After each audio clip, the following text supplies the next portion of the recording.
A boy dies on his first date, not in an accident, not by chance. He is murdered by the very girl he trusted. That is how this story opens. And believe me, it only grows darker, stranger, and far more thrilling from there. His name is Issei Hyoudou, a second year at Kuo Academy. Lazy, loud, and hopelessly obsessed with girls. He has no talent, no ambition, and no clue what fate is about to throw at him. Then a shy beauty named Yuma asks him out. He cannot believe his luck. For once, the universe seems kind. But the date ends in a silent park.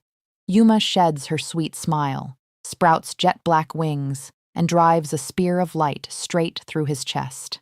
A fallen angel. His first love was a hunter all along, and he was simply bait.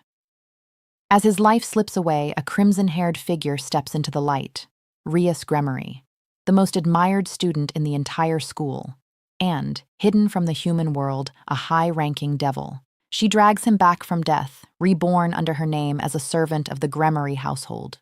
Welcome to a world that hides in plain sight. Devils, angels, and fallen angels walk the same hallways, laughing beside humans who never sense the danger around them. Soon, something ancient stirs inside him, a sacred relic called the Boosted Gear, sealed with DxD, the legendary Red Dragon Emperor. Every 10 seconds, his strength doubles. A lazy pervert now carries one of the most feared weapons ever forged. He barely understands it before his first true heartbreak arrives. A gentle nun named Asia Argento. Kind, pure, and burdened with a healing gift the fallen angels crave.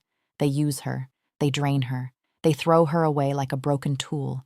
Issei charges in to save her, but he is too late and she dies in his arms. Rias offers one mercy, a second life. Asia opens her eyes once more, this time among friends who will fight for her. But calm never survives long in this world. A proud noble called Riser Phoenix appears, demanding Rias as his bride through a contract she loathes. To shatter it, a formal duel is arranged, a raiding game, the battle sport of devils. On paper, Rias has no chance.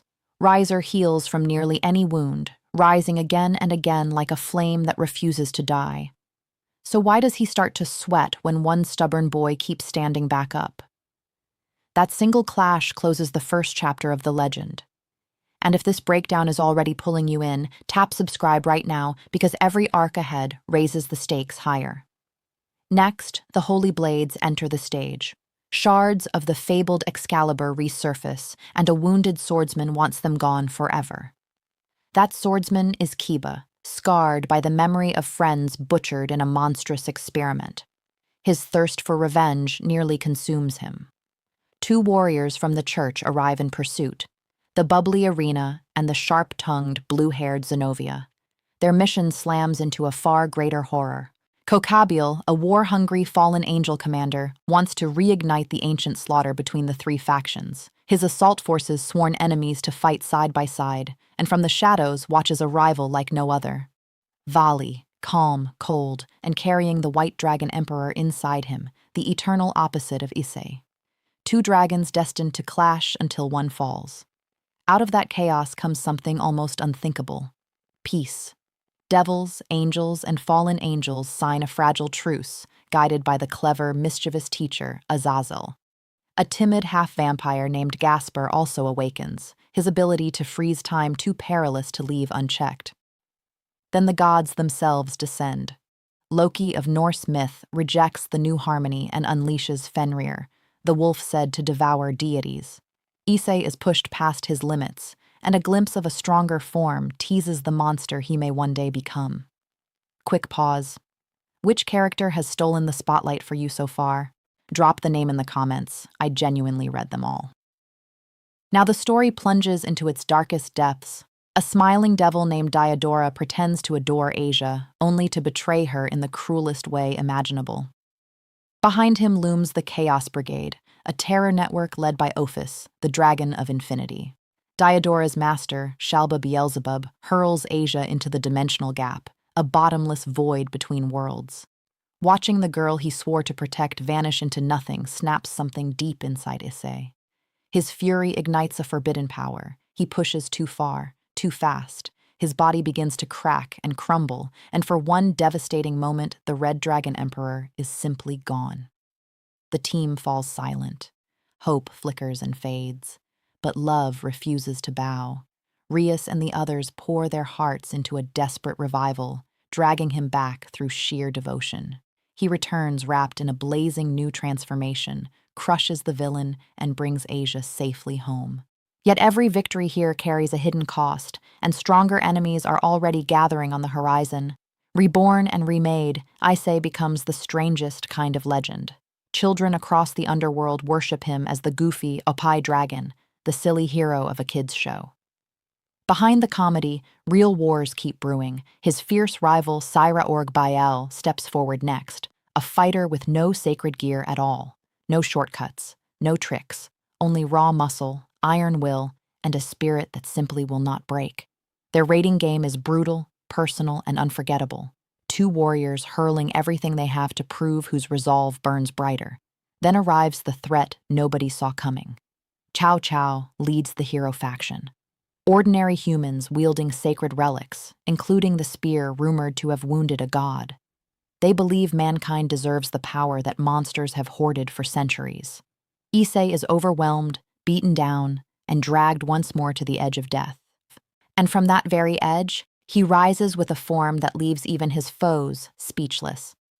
By the close of this chapter, the boy who died on a park bench finally finds his courage, a confession to Rias, a promise no longer buried under jokes and bravado. So where does the legend travel from here? This is exactly where the unaired pages begin. According to the light novels that fans are aching to see animated, the road ahead reportedly grows steeper and more dangerous than ever before. Word among readers is that grueling promotion exams test how far the team has truly grown.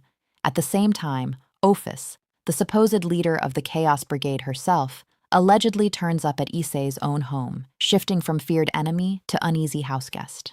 The quiet Kaneko reportedly grows restless, watching Issei and Rias drift closer with every passing day. Then, by many accounts, the nightmare truly begins. The death god Hades and the surviving members of the hero faction are said to launch the most savage assault the underworld has endured since the Great War itself. Whole regions reportedly fall under siege. The fragile peace teeters on collapse. And the twist that fans say shatters them? Reportedly, Issei is lost again. Only this time, the loss feels permanent. Kiba supposedly tries to shoulder the team alone. Rias and the others are said to mourn while monsters flood the realm and despair sets in. If those chapters are adapted faithfully, readers expect a comeback unlike anything before it. The Red Dragon Emperor returning not as a mere servant, but as something far greater. A force reborn from grief, anger, and unbreakable bonds. The exact moment the community has waited years to finally see in motion. Whether the studios will deliver it, no one can confirm just yet. There is still no official release date locked in for the next chapter, but the hunger for it has never faded, and those unfinished arcs are sitting right there, ready and waiting. Here is what makes all of this so impossible to ignore. This series began as a simple comedy about a hopeless boy chasing impossible dreams. Slowly, quietly, it grew into a saga about loyalty, loss, sacrifice, and the strength found in the people who refuse to give up on you. Issei never became a hero because of his power. He became one because every single time he fell, someone reached out, and every single time, he stood up for them in return. That is the heart beating beneath the spectacle. So the real question now is simple, and it lingers over everything still to come.